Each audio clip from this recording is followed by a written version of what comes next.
Welcome to the Drama Dialogues, Life and Relationships Unravelled. I'm Jenny and I'm here to empower you on an exhilarating journey. Together we'll navigate the twists and turns of everyday dramas with practical tips and engaging stories so you can have a powerful day every day.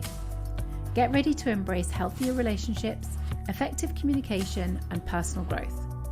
Join me as we unravel the mysteries of life's dramas and share a few laughs along the way.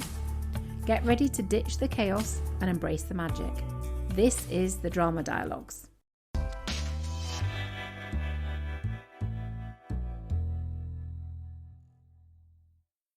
Hello everybody. Today we are joined by a very special guest, Paul Barlow from Paul Barlow Energy, and he's going to introduce himself a bit more. But we met during my money mindset workshop with Rafe. And Paul had come along just to deal with some stuff around his mindset with money and got great results. And then we ended up working together for a bit longer. And I know he has an amazing business and does some amazing things that could really change the way we feel about the world and the way we present ourselves in the world. So, Paul, can you just say hi to everybody and tell us a bit about yourself? Okay. Hi, everyone. So I have been practicing as a therapist for 12, 13 years nearly now. And I started off really with counseling and then NLP, and then started adding more and more tools to my toolkit, as it were, the psychological techniques. And I've always loved that work, and I still do love that work. And what I've started to do over the years is to start introducing more. I've always been fascinated with energy and the idea of how consciousness can be expanded and how and what we can access through our consciousness that can improve our lives, basically. So I've got over the years I've trained quite a bit in meditation and different energy techniques. I've worked with shamans, all manner of things. And what I've started to do now is blend the energy side of things with the practical therapy side. And what's been really exciting the last couple of years is the introduction of Stargate pyramids, very specific pyramids with a very specific geometry. And I've been learning about that. I've been learning about the science. I've been using a pyramid for my meditation practice, which I actually sit inside. And it's been quite an amazing journey with the pyramids. And it connects to a past where I was drawing pictures of myself meditating in pyramids 10, 15 years ago. Yeah, it's amazing. It kind of felt like it was always going to happen. It was just something that was going to happen in my life. When I made the connection one day, I was meditating in my pyramid, and I opened my eyes, looked across the room, and there's a picture on the wall of me meditating in a pyramid, and everything just connected in that moment. That this is something that I've really included and work with, mostly on a daily basis. And I'm very, very excited about the potential of the pyramids and how it can benefit. We're really going to dig into the pyramids and how they can benefit things, but you got so passionate about it, you're making your own as well now, aren't you? And Yes, they're online for sale if anybody wants one. yeah, So we will come back to that later, but yeah. Tell us a bit about the process of making them. Yes. So I was so excited about the working with my pyramid and meditating in it every day, and just how fast things seem to be moving. Things were manifesting in my life quicker. I seemed to be, my consciousness was really expanding in my meditation practice.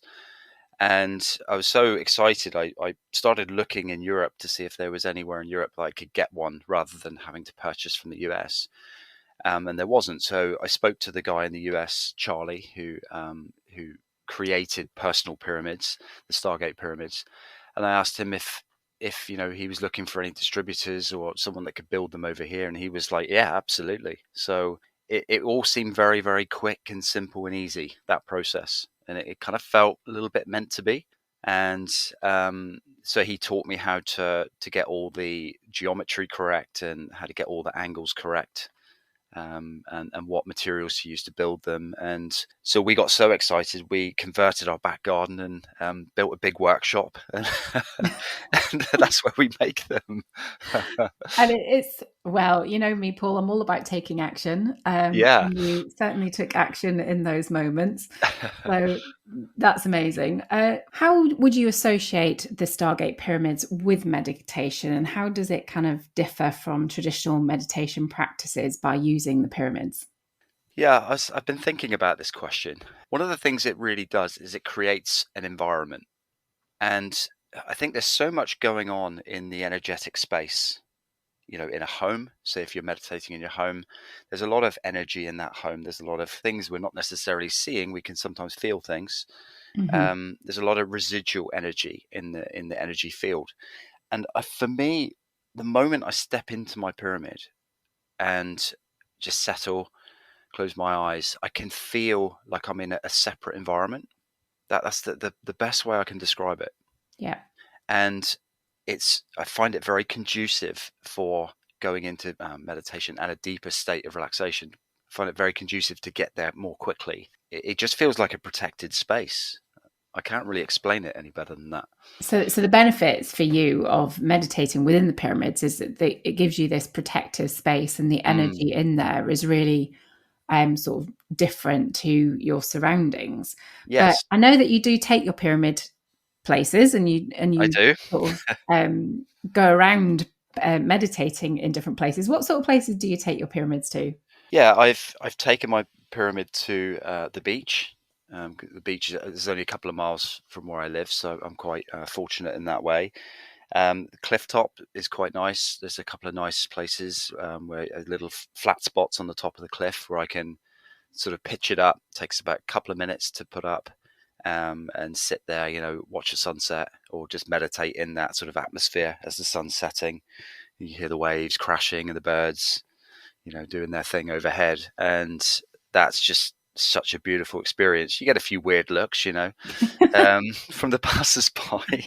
Um, it's not the sort of thing you can't leave it out because you don't want water getting inside the pyramid and stuff like that, Yeah, obvious reasons. But they are on quite heavy, though, aren't they? the standard pyramid is the, the tubes are hollow, so it's actually quite light. You could put it in a backpack and and carry it along quite easily. But the more advanced ones are full of quartz sand, Yeah. so they kind of act like a crystal pyramid, essentially, and they get a little heavier. I mean, sort of 10 to 12 kilos. I'm just thinking of sitting on top of the cliff when the wind might pick up. It's not going to blow away on you. No, no, not at all. No, because the bars are quite thin. The wind just blows through, so it doesn't So, will affect. I've seen your pyramids, Mm, and so I'm just going to explain a bit to the listeners in case they're not quite getting it. So, they're basically some plastic tubes that are in at a very specific angle, and we'll go into the science of that at some point. So, it kind of looks like a tent that doesn't have the canvas on it, doesn't it? But it's in a pyramid shape. good description. Yeah, very very very good description. Yeah, if it's got a square base, and four poles going up from the four corners into an apex, and the smallest ones are 6 foot. Then you have 6.5 feet, and then you have 7 feet is the largest one. So the 7 foot one is something you could put over a chair. So if you're sat at the desk, you could put it over your chair and sit in your pyramid. I know Charlie over in the US. He sits in his when he's doing any admin work and doing his taxes and things like that.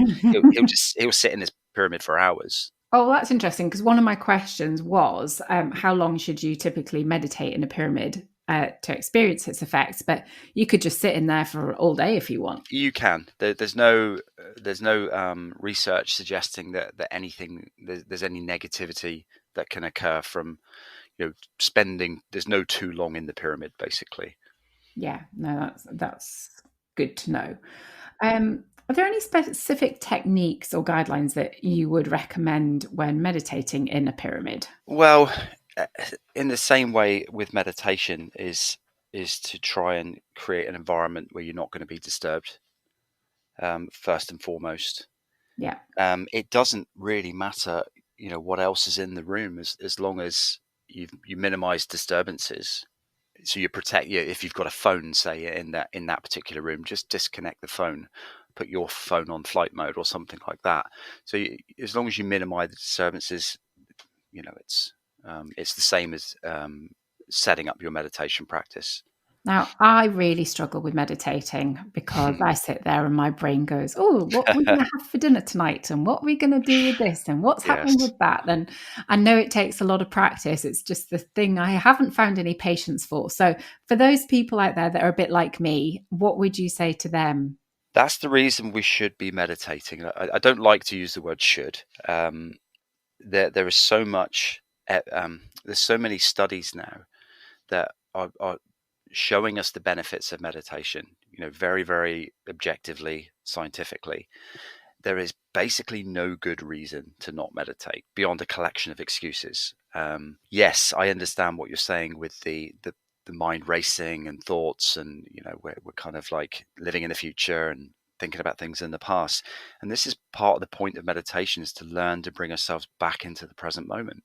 I To, think I do that naturally when I'm walking and things because I will mm, quite often really one of the things I do when I'm walking, and this might help people who say they can't meditate, is I will specifically look for flowers, trees, birds to keep me very much in the moment of walking, yeah, and the environment to stay in the present. yes, that's a walking meditation. I think to perhaps some of us need to expand our perception of what meditation is. It doesn't have to be sat in a lotus position, in front of a waterfall. Um, you get these sort of very stereotypical images of what meditation is. It can be a walking meditation. It can be, playing with your child. You can be in a meditative state, very, very present with what you're doing. I think that's the key, is learning to be more present more of the time. So we're not living in the future, or living in the past, which is not now. I'm definitely getting better at that.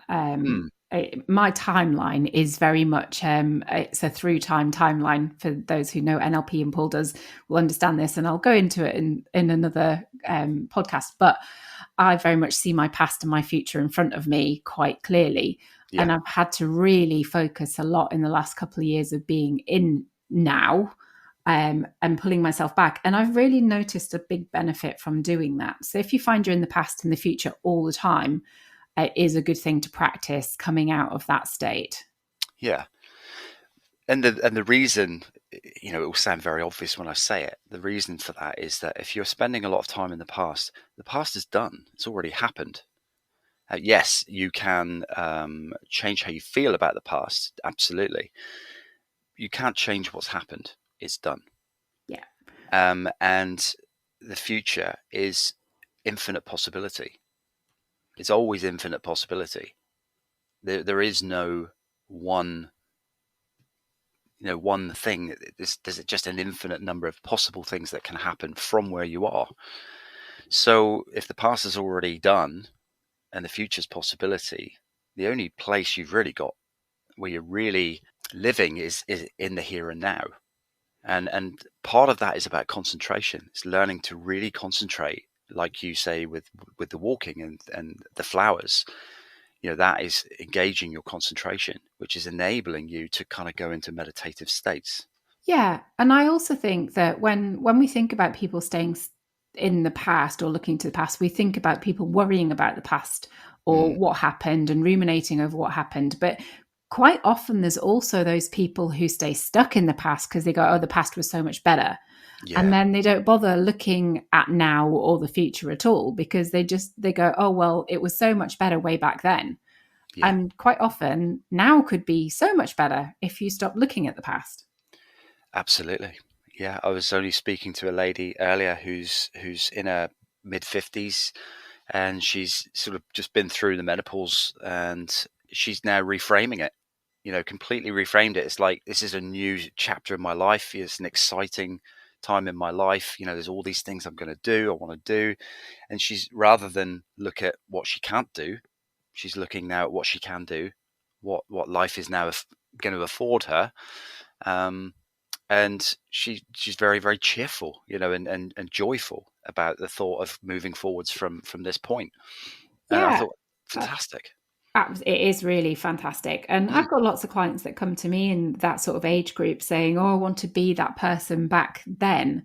And when we dig really deeply into do they really, most of mm. the time the answer is actually, no, I don't. So I think we can put these rose tinted glasses on. But when you Yeah, really deeply look in these things, you think, yeah, no, maybe not actually. yeah. Um,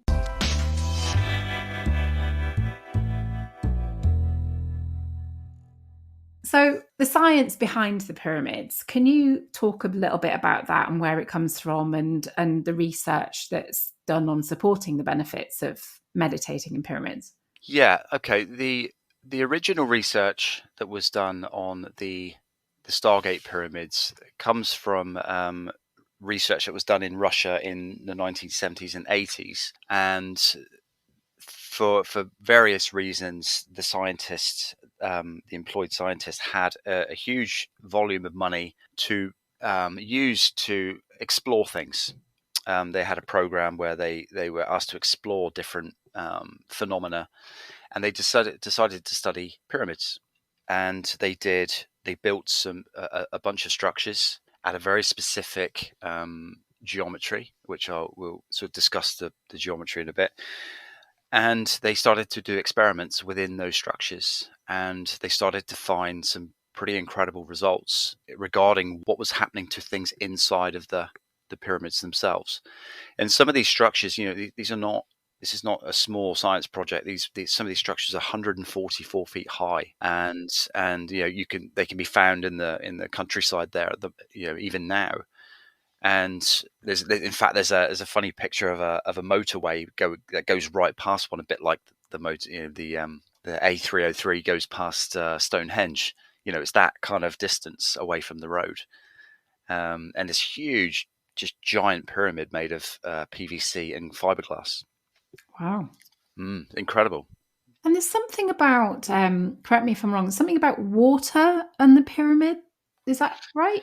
Yeah. So one of the experiments they did, and they did this several times because you've got to be able to repeat. The scientific. If you get a scientific finding, you need to be able to repeat it. And they did this. They were storing water in the pyramids because they wanted to see what effect the pyramid energy had on the water. And one of the experiments was they had premature babies that were basically, the doctors had said these children are going to die because they're such ill health. So they started to give them pyramid water every day. And within weeks of giving them all pyramid, I think the survival rate was like over 99%.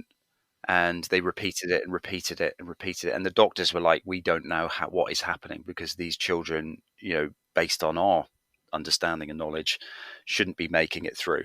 And over 99% of them did. And that was the only variable that was different, was that they were receiving pyramid water on a daily basis, a number of times a day, which I think is a very powerful study. It is, yeah. I wonder Yeah. why it's not used so, like, it's nothing we've heard of, really. Yeah, there's so many effects like that. They've put seeds, seeds that they're going to grow things in the field. They've put seeds in the pyramids, and they've done studies where they've had one field with seeds that haven't been in the pyramid, same seeds that have been in the pyramid.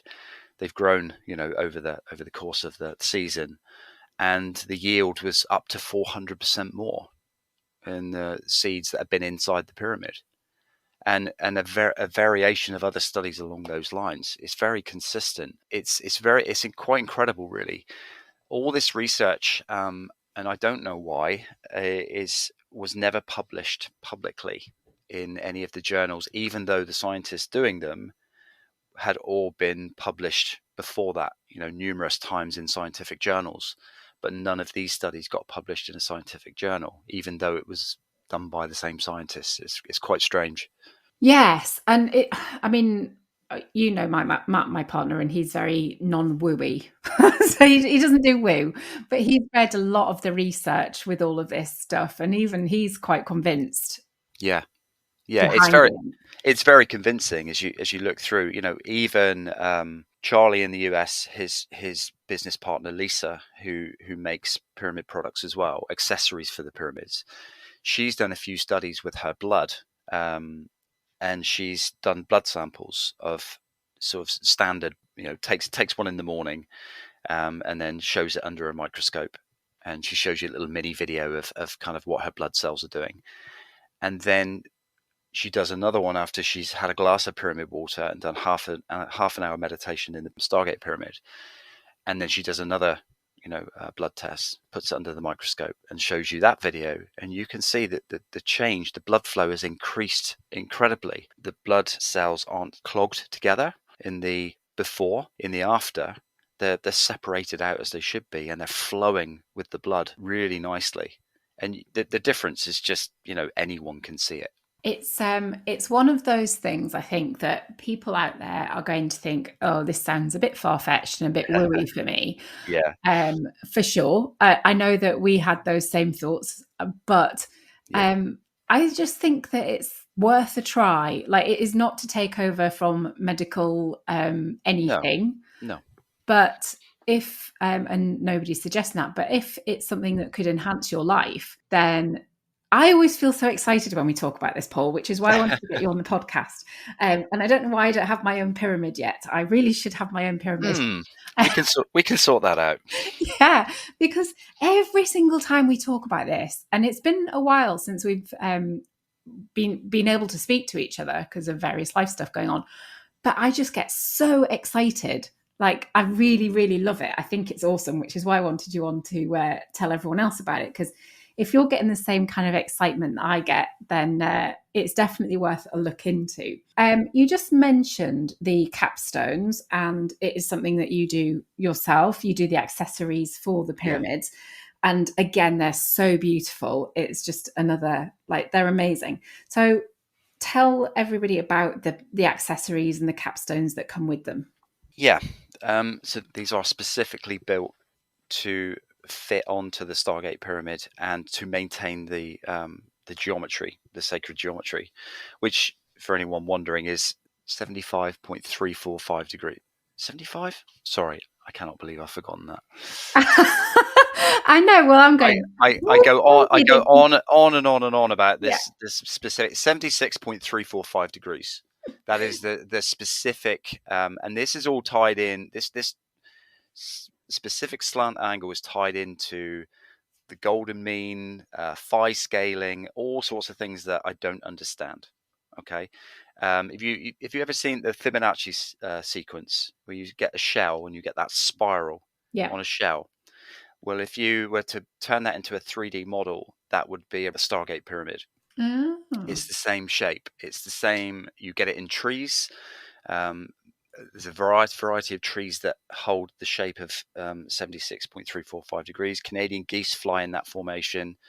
There's so many things that occur in nature that hit this specific angle. It doesn't seem to be an accident. And one of the even, just as interesting is Charlie Zeiss is the guy in the US. He's written a book that has basically mapped back through history all the structures that display this slant angle, this sacred geometry, and you find it literally in every culture through every period of recorded history and beyond. It's everywhere. I'm just always so amazed at how this isn't more common knowledge, and you are the first person in the UK making these pyramids and sort of getting it out there. I just find that absolutely amazing. And I do think I would say I'm a real mix between woo and logic, but I also think there's so many things in the universe and in nature that as human beings, we can't possibly know about yet. And when we're trying to make everything about logic, I always remind myself, it's a bit like this with Reiki. I did my Reiki master, and all the way through I've gone, I don't really understand how this works. I know that it does work. I've felt the energy. My clients have felt the energy. Mm-hmm. But I can't create a logic thing around it. You can't prove it. No. And I find that very, very difficult to deal with in my I want to prove everything state. But I also have this deep knowing that it does do something. Yes. And even my dad, who's the biggest cynical non-woo person in the universe, like he's so not, he's always asking me for Reiki treatments because he just Yeah. sees such a big benefit in them. And so, and this is a bit like that, isn't it? Where Yeah. it just, you can't always have a checkbox next to it, but you just know that these things are in nature. They've been going on for centuries and millennia and all the rest of it within nature. So it can't possibly, there must be other things that we can use those things for. Yeah.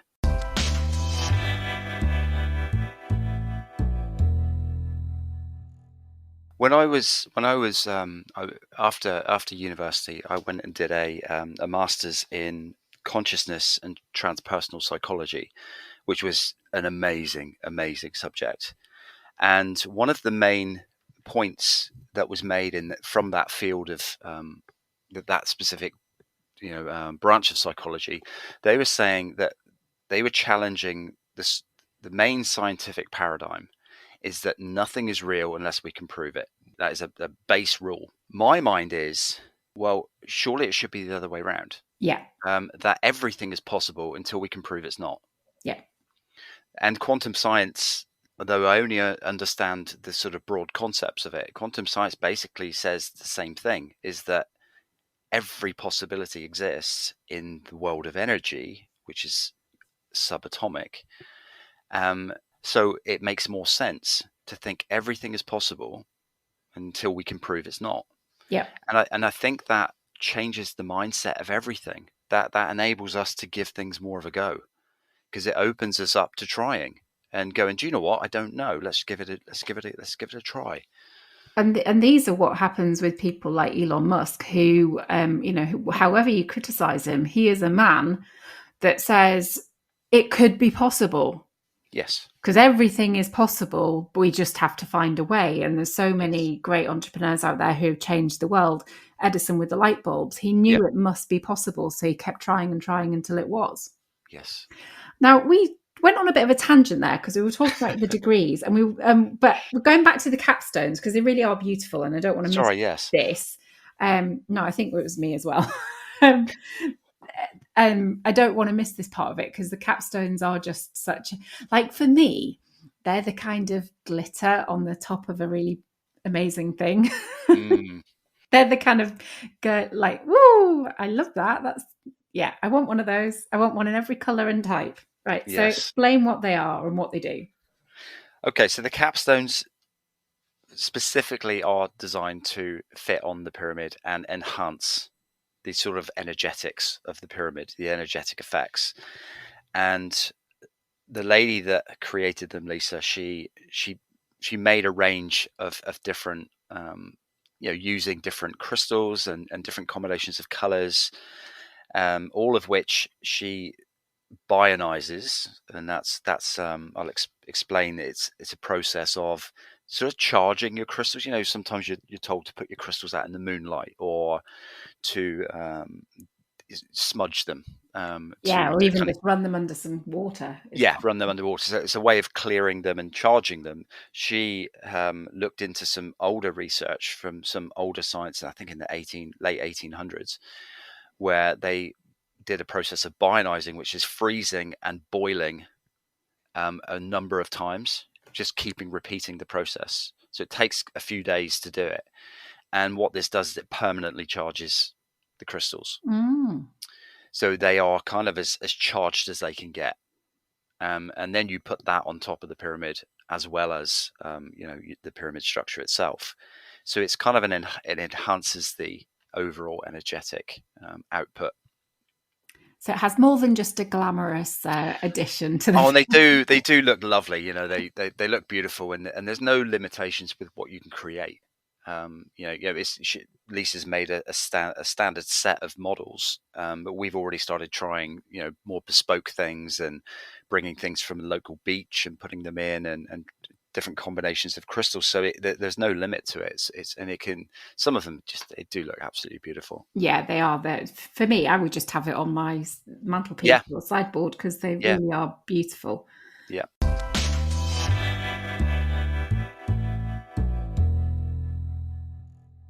Now, I want to go back a bit to because this is the drama dialogues after all, so we need a bit of drama in Mm, our lives. okay. You were having quite a tough time, weren't you, when you were quite a bit younger? You went traveling, and that's when you got into this energy stuff, isn't it? It kind of happened to me. It was, I was maybe typical young early 20s, thought I knew it all, wasn't particularly happy with some parts of my life, didn't quite know how to change certain things about my behavior. I didn't know what I know now. And so I went along sort of doing the best I could. And I just kind of got to a point of frustration where I wanted things to change, but I didn't know how. I don't know if you've ever been there, Jenny. It's it's Joy not of a my nice life, place. Paul. it's I think it's the story of a lot of people's lives that Yeah, we I do. have periods of this, and it was a very strange set of circumstances that me and a friend, we were in Australia. We're living in a van, by choice, and we were surfing up the east coast of Australia, which was fantastic. Ah, yes. And Well, you are a yeah, great surfer, Paul. I love surfing, so this is something that I've travelled around the world doing it. And at this particular time in Australia, we were living. We didn't know it, but it was an ancient Aboriginal sacred ground that had been sort of converted into a modern car park by the beach, um, which is a terrible thought. But it was had all the energy of everything that had ever happened there was still in that place in the energy field. And I started reading a book called The Celestine Prophecy. Now, I'd never chosen to read a book, of my own accord, since school. And my friend had bought it and he said, have a read of this. Think you might find it interesting. So it was all about energy and it was all about consciousness and some very interesting things that sort of framed in a story. And it wasn't long after reading that book and living in that place for a period of time where some really interesting things just suddenly started happening. And this was nothing I necessarily asked for. And there was one experience, they call it oneness experiences, where you have a sort of like a sense of expanding in yourself, where it's almost like just something opens in you and you just open to everything. And me and my friend both had this experience at the same time. And it was the feeling of just being connected to everything. We're in the middle of a place called Surfers Paradise, which is like a city on the beach, and there's hundreds of peoples and busyness and cars and waves crashing and all sorts of things going on. And we were walking down the main promenade sort of thing, and we could hear every single thing at the same time, and yet complete silence. You could feel everybody's emotions. You could sense everything at the same time. You would think it would be overwhelming, but there was a blissful peace that came with it. And we were in this state because I remember looking at my watch. We were in this state for over 8 hours, both of us.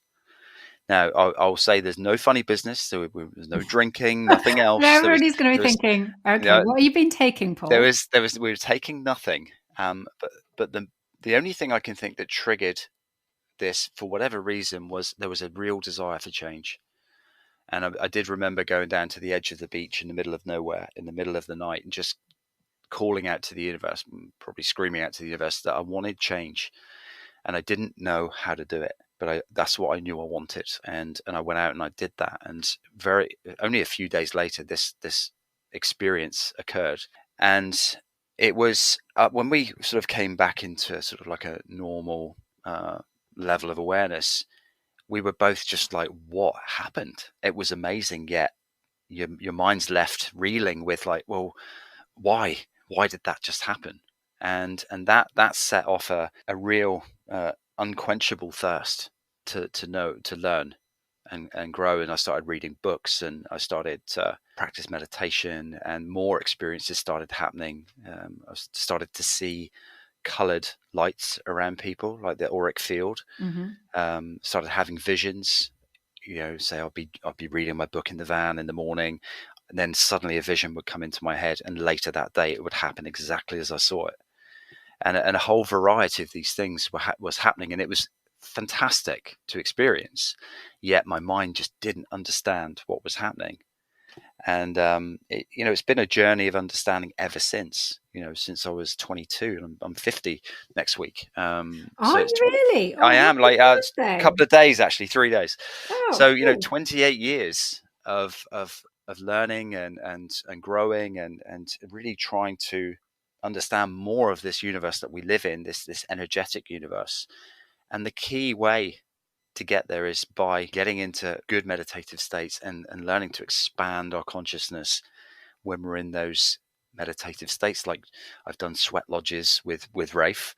Very good way of expanding your consciousness. There's so many ways, sit in nature, walk in nature, meditation, breathing, breath work, tai chi, qigong.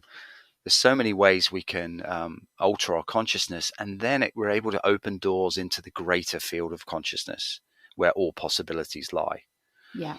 Does that make sense? Oh, yeah, absolutely. Yeah. Okay. For sure. Yeah.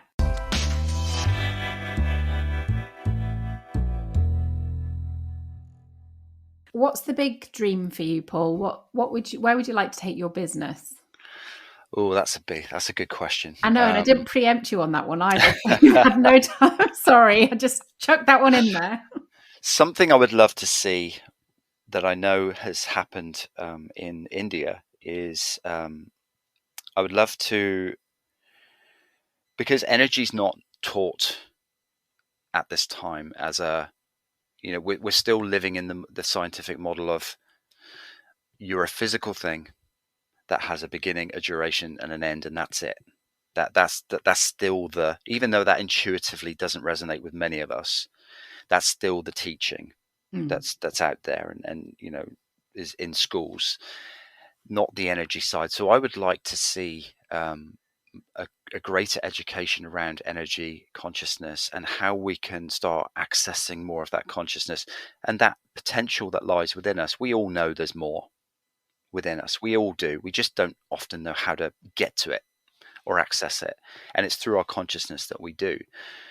I would love to be part of a school system, where they've got pyramids over every desk, and just see what happens to the kids, see what happens to their behavior, to how they feel, to their results, things like that, and to start introducing the model of energy. And I want to do that in my own work. I do it with my clients. I do pyramid meditation workshops occasionally. I'd like to do more where we may work on a certain thing for a weekend. We might work on a certain energy center, or We'd talked a long time ago about you having an interest in bringing pyramids into the sporting world. Is that something you're yes, still interested in? I am. I think I'm more scared to bring it into the sporting world because it's so scientific and objective. Yeah. Um, that's my own thing. It would be lovely to see it happen.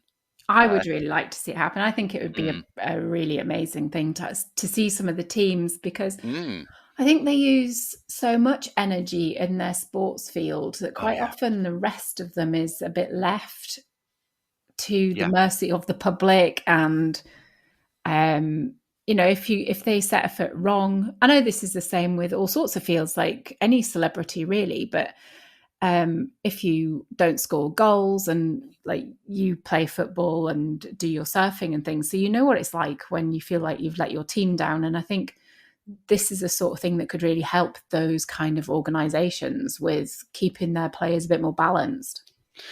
yeah. There's many positive applications of using this tech. Oh, you say the word technology because it is a technology. It's an ancient technology that's been brought into a way that we can use it and transport it around like I do when I take my pyramid to the cliffs. It's just, I think it's just getting over the hurdle of the idea of it initially, because it just seems a bit strange. It's this structure. It seems arbitrary when you see Yeah. it, when you first see it. It's curious, but it's also arbitrary. But when you start looking at the studies and the sacred geometry and what it connects to, and all the connections within nature to this geometry, it just makes so much sense. And then you look at the greater history of these structures being all over the planet. I mean, literally. It's mind-boggling. I mean, for anyone who wants to look at more of that research, the Pyramid Science Foundation, which you can get on YouTube, they do so many interviews with different pyramid builders, and some scientists, and experiments that they've done with using the pyramids. There's so much on there. You can really get a greater understanding of what we're talking about here. And Charlie Zeiss has written a book called 76.345 degrees, which shows you pictures of these structures with the same geometry all over the world. Like I said, through all of recorded history, and it's just I only got my convinces quite quick, so Yeah. I read about a quarter of the way through the book. I didn't need to read anymore. I was so convinced that I didn't need to finish the book. Yeah.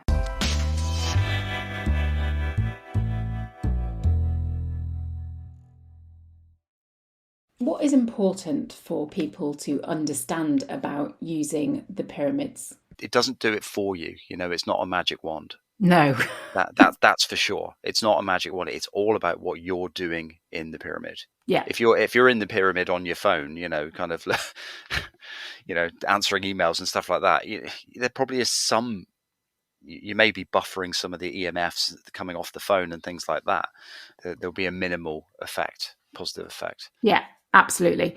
And it's the same with all of these things, isn't it? It's Sure. your intention around using them. Intention. There is no magic wand. I mean, I have so many times told my clients, I'm sorry, but I'm not a magic wand. I cannot Yes, fix this for you. I tell my clients I've looked everywhere for it. I can't find it. Yeah. And because, I mean, if we had one, we might use it for ourselves too, and then we wouldn't have to Well, go through the dramas of life. here's the thing though, Jenny, right? Think about this. If you have a magic wand, if you are the magic wand, right? You never get a moment's peace. You'll be out with Matt having a nice meal somewhere, and there'll be 1,000 people outside in a line waiting for you to wave the magic wand at them. Yeah, That's too much responsibility for one person. it is. Yeah, absolutely. And we're not in the business of fixing people. No. I think I have historically been a real fixer. I know Matt can be a real fixer too. And I think people that go into therapeutical works can sometimes be fixer type people. And then we get so far and we go, oh yeah, we can't do that.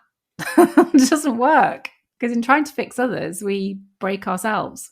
We almost take the power away from the person to fix it for themselves. Then we become the source of things being fixed. So they'll constantly. It's not a very good business model, because as a coach, you're trying to help people to claim the power that's theirs. Yeah. To claim the resources that are inherently theirs, and help them access those resources. It's the worst business model in the world. Yes. Yeah, well, absolutely. I mean, I love it because when I get my clients emailing me years later saying, "Oh, I'm still using your techniques," and you're going, "Yay, great!" But there is the sometimes, I've had a client come back. We haven't worked together for 2 years, and they've come back just to deal with a niggle. And that's the great thing about it, is that they can come back to deal with a new niggle or something, or taking that extra step further than they already were. Yeah. But yes, it is about getting people to go and do things for themselves. Yeah. Or sometimes another layer of the same problem. Sometimes they're not ready to punch all the way through the layers of it, but process just so much at a time. I've had that a few times where people come back, a year or 2 years later, ready to deal with the next layer. Yeah. Sometimes you probably get this, Jenny, where you can feel it. You can feel there's another layer. Yes. And yet you just know intuitively that they're okay at the moment with dealing with that bit. And you see and you wonder if they'll come back, and sometimes they do, and they deal with the next bit. Absolutely. And if they don't, it's great because they're getting on with their lives. Yeah. So can you share any success stories or testimonials from your clients and things that they've experienced using your energy work? Yeah, one of the really interesting things that happens on quite a regular basis, I listen to people's, like you, Jenny, I'm sure, I listen to people's language, and I listen to the words, the very specific words and combinations of words they're using, because it's such a giveaway to what's happening on the inside. And one of the things that people very often say is, I feel lighter, I feel brighter. And this is so consistent that Hmm. I've had to pay attention to this. And when you think about lighter and brighter, when you think about them, what they're talking about is vitality. They're feeling more vital. And Freud, the great psychologist that he was, he didn't get everything right, but he was great in his day, and he did push things on, as far as understanding of the unconscious mind and things like this. He once said, the resolution of conflicts in the unconscious mind releases psychodynamic energy into the system. What he was saying is it releases vitality, Right. and vitality is energy. Yeah. So the as we process things, and we let things go, and we forgive what's happened and who did what, it seems to be that it frees up lots of vitality, and people feel that and describe it as, I feel lighter, I feel brighter. Mm. And if we are to get more scientific about it, what it actually means is there's an increase in photons in their system. So, like, individual packets of light and information, and the more photons we have flowing in our system, the more vitality we feel, the more brighter and lighter we feel. Interestingly, studies have been done with the pyramids, that pyramids actually increase the amount of available photons within the space of the pyramid. Right. I'm not losing you here, am I? No, no, no. No. Okay. So I'm a bit of a geek in some ways, and I kind of love stuff like that, because that makes so much sense in the work that I do with people. And then that maps onto the pyramids, what the pyramids are doing as well. That explains to some degree how water is being affected, how the seeds are being affected, how metals are being purified within the pyramids, because there's more available photons, which are affecting the matter that's in the pyramid, i.e., our body, if we're sat in it. And we are increasing our level of photons, which increases our vitality, increases our consciousness, which then has a wider rippling effect out into the world. What would you suggest to people who are feeling like they've got a bit sticky, murky, heavy energy at the moment? I think there's a lot of energy. There's a lot of energy moving at the moment. There's a lot of tumultuous energy. And one of the things that I've been taught to do, and I should do it more, I certainly do it, is to ground, get out in the garden, take your socks off, even if it's wet, stand in the mud, stand on the grass, and just drop whatever you feel you're carrying, even if you can't, if it's not clear, just set an intention to kind of like empty. I've got a little process where I just imagine two little portholes opening in the bottoms of my feet, and just imagine myself like a big can of a drum of water emptying, sort of glugging down. And I Hmm. just imagine that dropping down from the top of my head all the way down out of the soles of my feet, and then the ground just kind of like sucking it down, like the ground absorbs the water, right? Yeah. And once that's empty, it could take 30 seconds, it can take 10 minutes. It's not a long period of time. Once that's out, then I seal the soles of my feet up, and I'll have a little just wander around, and instant state change. You Yeah. can really, it's like meditation. You don't always, it's not instant gratification, but you can notice something's changed. You Mm. know, there are no 1 day meditation programs, No. or or a 1 day grounding program. It's sort of like a habit to ingrain. Yeah. And I've always found with any energetic sort of process that it's the continuing practice where you start to notice very stabilizing effects in your own energy field, in your own behavior, in your own emotions.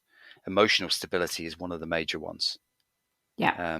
Is energy practices, whether it's breathing practice or meditation, grounding, cord cutting. There's so many different things you can do. The continuing practice seems to really stabilize the emotions, and I, Yeah. and I think, I really love cord cutting, actually. You've just mm, mentioned it there. It's not something I've talked about, I don't think, with anybody. So can you just explain what cord cutting is? Because I really think it's a valuable thing around energy to do. yeah, any interaction we have, I've got a really interesting story, involving my son. with cord cutting that really taught me a lesson around cord cutting and how powerful it is. The process is, every time we have an interaction with something, energy has reached across from one to another. Mm-hmm. And sometimes the interactions we have with another is not always positive. You come away with a negative feeling, or something. You just feel something that's not comfortable. That connection's still there. If you're feeling that discomfort, if you're feeling something's not right, but you can't quite make sense of it, there's probably an energetic cord that's connected the two of you in that altercation or in that situation. So the process of cutting cords is primarily a visualization, and then you're allowing yourself to sort of see the cord between the two of you. You're cutting the cord. You're pulling your energy back to you because you've probably projected something over as well, and you're pushing their energy out of you and back to them. That's a very very brief Yeah. It. description. It's more of a process where sometimes there can be sort of talking, just to and fro discussion between the two parties. But ultimately, you want to reach a place of forgiveness. It's like, okay, I felt this, you felt that. I forgive you, and I let it go. Yeah. One of the things I quite like to do with it is it's like you imagine almost like a spider thread Yeah, yeah, attaching to every single person you meet in the day. yeah. And Nice. you can imagine if every single person you meet, there's a gossamer thread between you and them. But some of them are extra sticky and extra like full of Yeah, dust and stuff from the house. So, when you find the cobwebs and they're full of dust. yeah, And some are like that. And one of the things I like to do is kind of move my arms in front of my body like I'm cutting in front of myself. mm, And also, I love brushing. So you just like brush your hands all over your body and yeah, kind of flick off the energy yeah, as you're brushing. And I find that a really helpful thing before I start doing any Reiki. I always do that before my clients. So my clients don't receive my energy and all these gossamer threads from the people I've seen in that day. yeah. That makes a lot of sense. Yeah, yeah. The key is to get the energy out of you and pull your energy back. Um, and it's not like we're always consciously aware of what energy we've sent out, but it's just let yourself see it, and just let yourself see what's there, and sometimes you're surprised, and it's specifically where in the body the projections are from. Sometimes it can be heart, sometimes it can be power center, and various other things.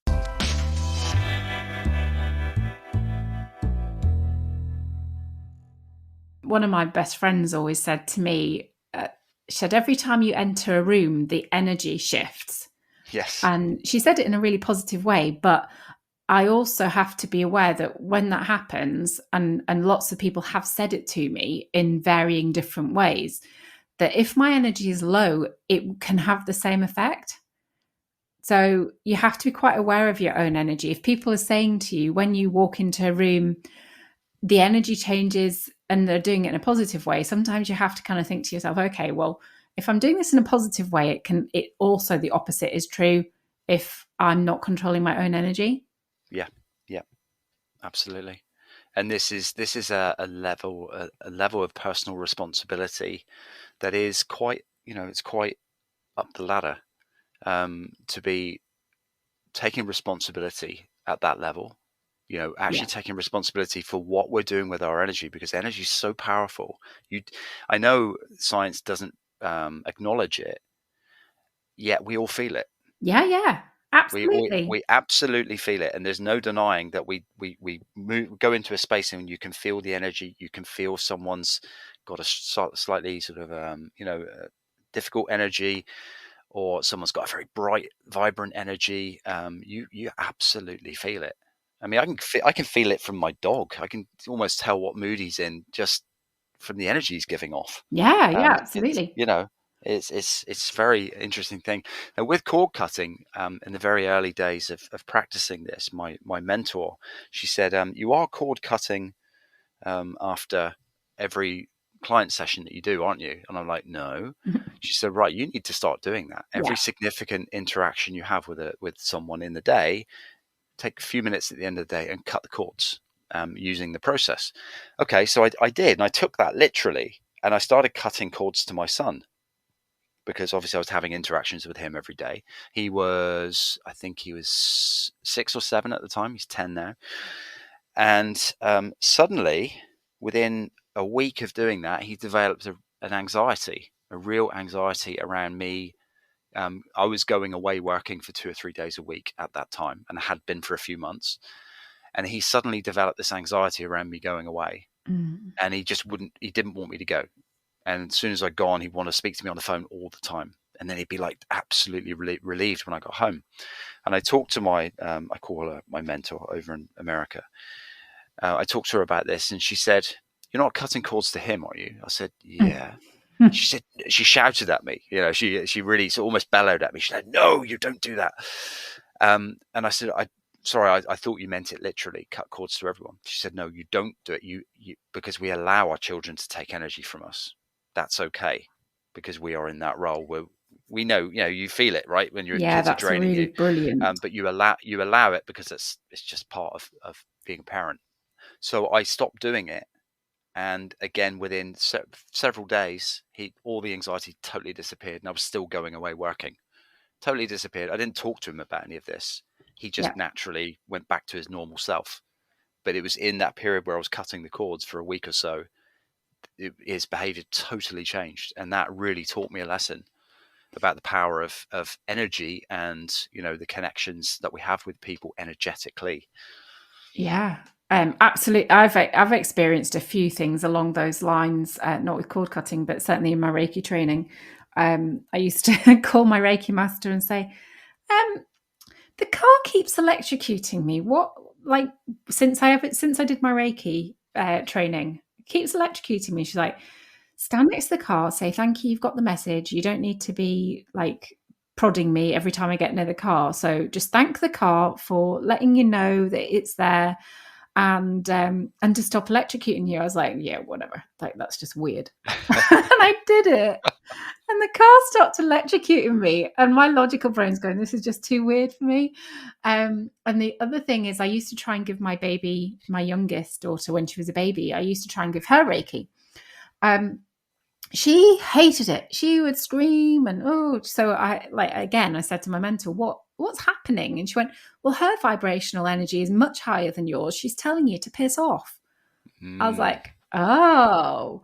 But my other daughter, she sucked up. She loved it. And she would say things like, "Oh, mummy's really kind to me," when she was having real health problems. And I would give her a bit of Reiki. And she would just sort of say to general people, "Oh, mummy's really kind to me when this is happening."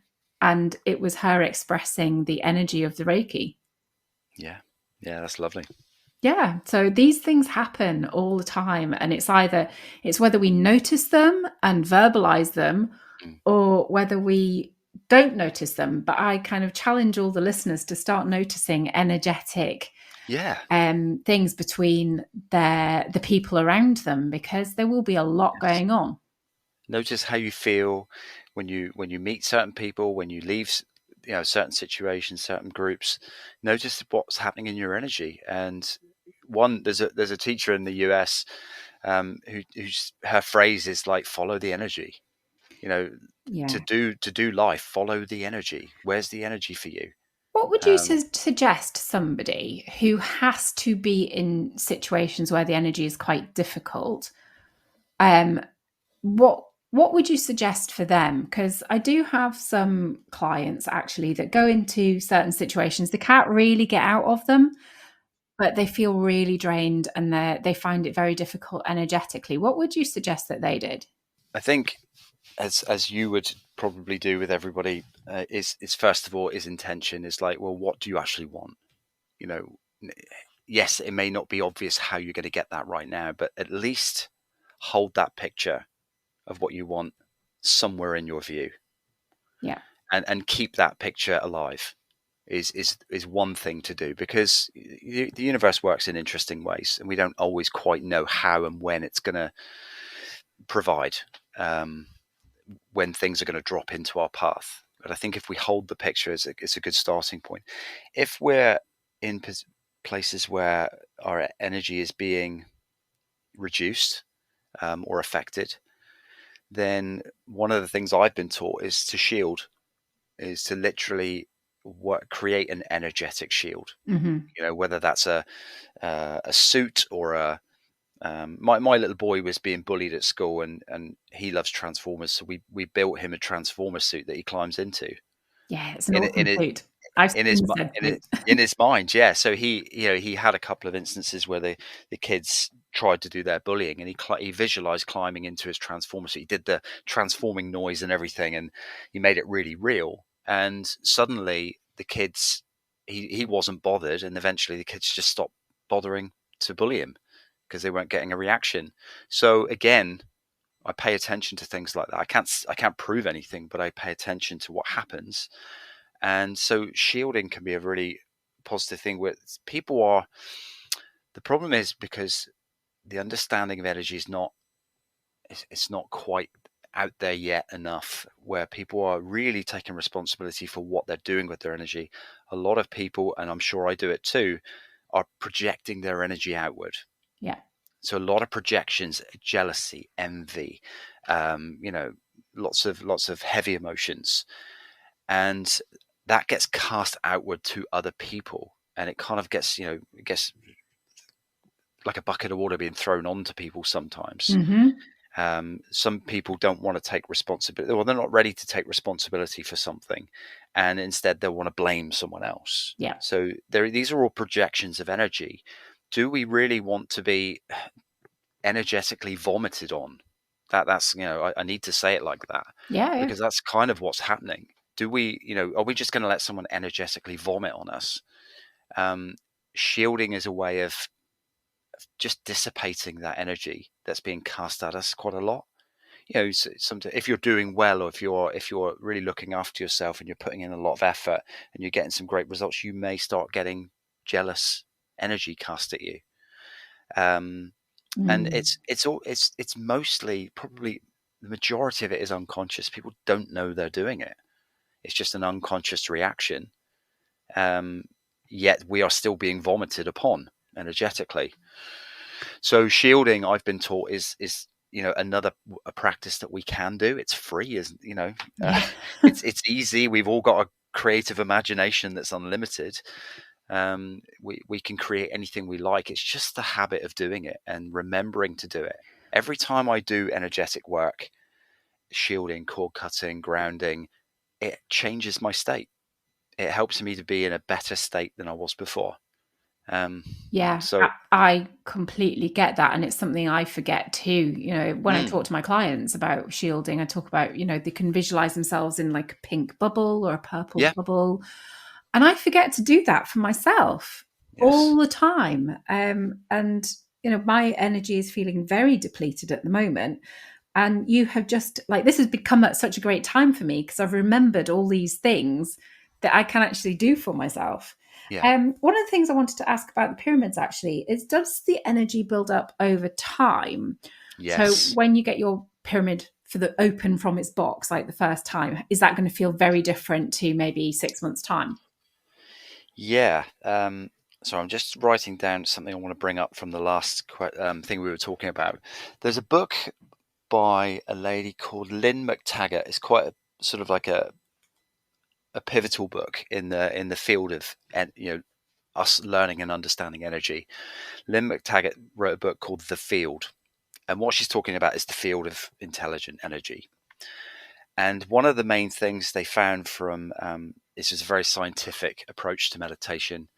And one of the things they found is if you meditate in the same space over and over again, you actually infuse and energize the space. So the space becomes more and more conducive to what you want to do in that space. So because the pyramid is set where it is, and you're stepping into it, a few times a week or every day, the energy you're building there keeps increasing. So every time you go back into it, it's just, you're already benefiting from all the work you've done before just by sitting in it. Yeah. And that's what they found with regular meditation at regular time of day, best you can. I know, modern life doesn't always lean toward that, um, but like the meditating in the same space is really important, same place. Yeah. It's all quite simple actually when you look It at it always all. is. It's all very simple. It's not rocket science, any of this. Life is much more simple than people think it is. It's humans that make it complicated. We do, and I think it's difficult when you don't have a framework of understanding around energy. You're trying to work within the realm of matter, and matter doesn't always make sense. Yeah. And when you're missing that layer, which is such a significant layer, it's very hard to make sense of life. And we often then start running around trying to be logical about everything, and then we can end up miserable because we're not following the heart, which is connected to our intuition, which is connected to the energy field. Yeah, You know, our absolutely. intuition comes from the energy field.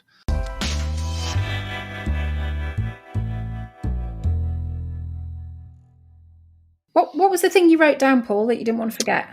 Yeah, so one of the things I'm in the process of developing is I'm not sure what I'm going to call it, but it's essentially an energy toolkit. And what I want to do is do a series of a package of audios that take you through a grounding process, a cord cutting process, and different things like that. So Hmm. a relaxation process. So a series of audios, all in the same package, that's going to give you different things to do at different points in your day or different points, things that you're engaged with at the time. So you can nip off to the loo at work, put the audio on, do a quick couple of minutes, drop your energy or shield or whatever it is Yeah. to keep yourself in that sort of best state you can be. Because it's sometimes I find even now I listen to myself doing I've recorded a couple of things and I can play it to myself and it still has an effect Yeah, yeah, rather absolutely. rather than me trying to do it whilst I'm in the state I'm in and then I'm trying to kind of calm myself or do this process. It's easier to listen to another voice sometimes, even if it's your own. Yeah. So I think having that voice in your ear, it can be really helpful. Yeah. Do you think there would be value in that? Yes, I do. Yeah. Absolutely. Yeah. Okay, then I think it'd be I great. will get that completed. So I would also like you to tell everybody how else they can either with you or find you. Okay, so my website is paulbarlowenergy.com. I will And also add that into the show notes so people yeah, can yeah. So on there, find it there's easily. ways of contacting me. If it's meditation pyramids or some one-to-one work or booking a workshop, I'm quite happy to travel and do bespoke workshops for people. We can pick a certain theme that people want to work with. That's the main way, really. I've got an Instagram account, so you can kind of follow me on there. I'm now giving up a few updates each week, and sort of like I'm also going to start a newsletter as well. So go onto my website and sign up for that. Oh, great. I'm pleased to hear that. Yeah.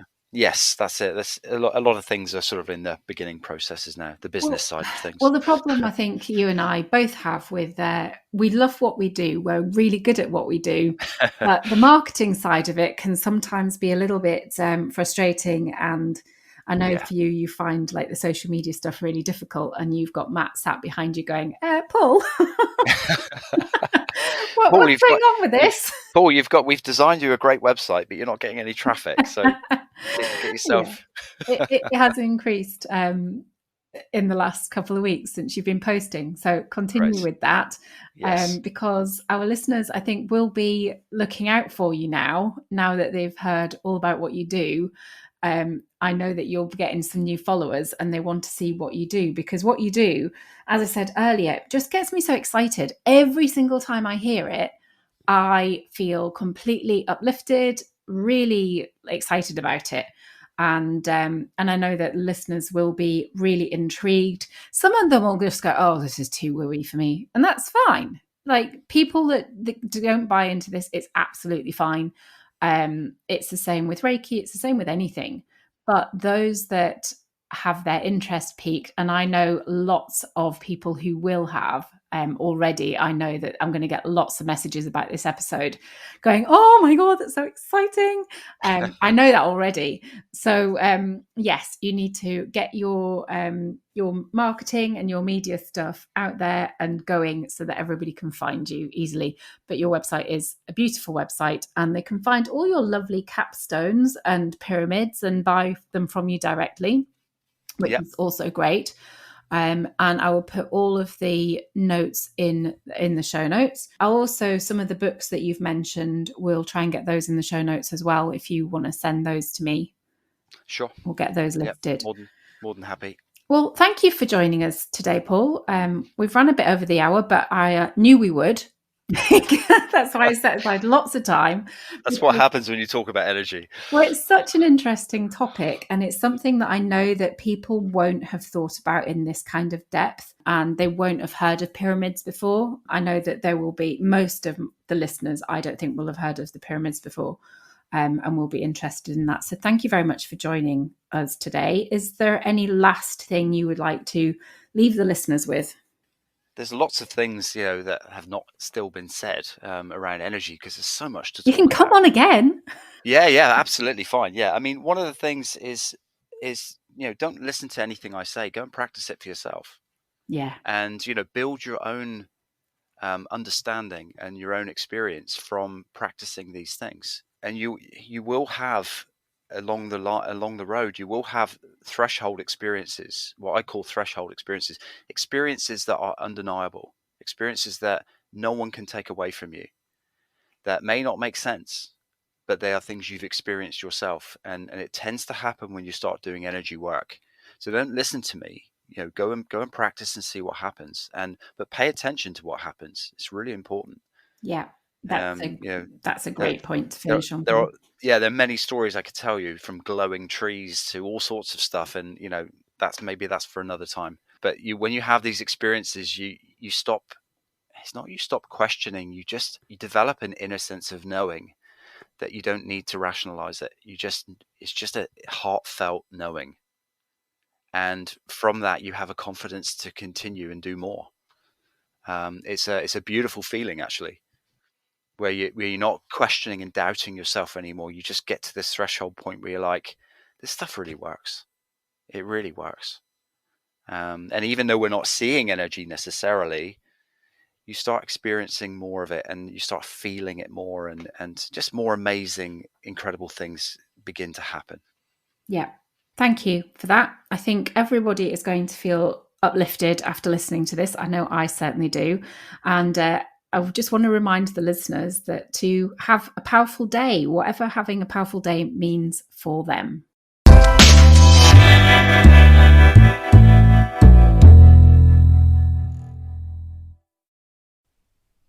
This podcast is intended for entertainment and information purposes. I hope you get a lot out of the podcast and from listening to it, but please do not use it as a replacement for a professional psychotherapist or GP. If you need some professional help, please go and seek that. Do not use this podcast as an alternative to that. If you need a coach, you know where I am. If you need a coach in a different area of your life that I don't support, then please go and find them. There are many great coaches out there. Make sure that they are accredited coaches with proper training.